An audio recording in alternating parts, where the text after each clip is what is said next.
भगवान श्री कृष्ण और सुदामा जी की दोस्ती से तो हम सब वाकिफ़ हैं। अगर किसी को कभी दोस्ती की मिसाल देनी हो तो सबसे पहला नाम भगवान श्री कृष्ण और सुदामा जी का ही आता है। भगवान श्री कृष्ण का जन्म एक संपन्न परिवार में हुआ था और वहीं सुदामा जी एक गरीब ब्राह्मण थे। दोनों में जमीन आसमान का फर्क था, लेकिन फिर भी दोनों की दोस्ती की मिसालें आज भी दी जाती हैं। शास्त्रों में कहा गया है कि सुदामा भी एक समय में बहुत अमीर हुआ करते थे, लेकिन क्या किसी को पता है कि सुदामा गरीब कैसे हुए? क्या थी इसके पीछे की वजह? तो चलिए आज जानते हैं सुदामा जी की ये अद्भुत कथा। एक ब्राह्मणी थी जो बहुत ही गरीब थी, भिक्षा मांगकर जीवन व्यतीत करती थी। एक समय ऐसा आया कि 5 दिन तक उसे भिक्षा नहीं मिला। वह रोज पानी पीकर भगवान का नाम लेकर सो जाती थी। 6वें दिन उसे भिक्षा में 2 मुट्ठी चने मिले।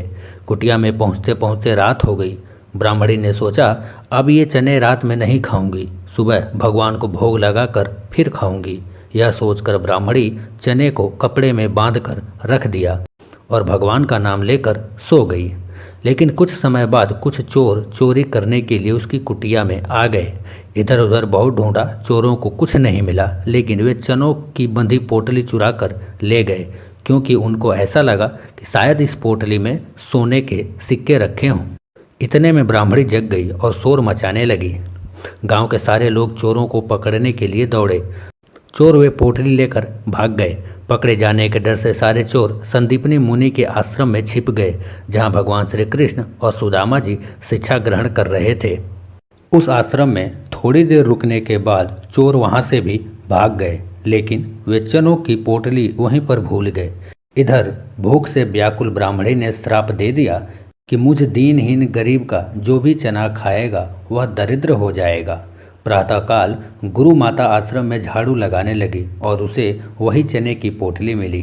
गुरु माता ने पोटली खोल के देखी तो उसमें चने थे। सुदामा जी और भगवान श्री कृष्ण जंगल में लकड़ी लाने जा रहे थे, तो गुरु माता ने वह चने की पोटली सुदामा जी को दी और कहा, बेटा अगर भूख लगे तो तुम दोनों इसे खा लेना।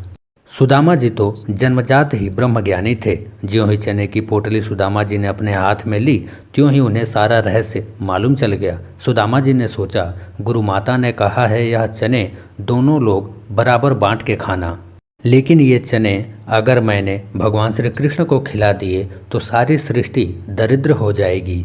मैं ऐसा नहीं करूँगा। मेरे जीवित रहते मेरे प्रभु दरिद्र हो जाएं, ऐसा कभी नहीं हो सकता। तो इसी बात के डर से सुदामा जी ने सारे चने खुद खा लिए और दरिद्रता का श्राप सुदामा जी को लग गया।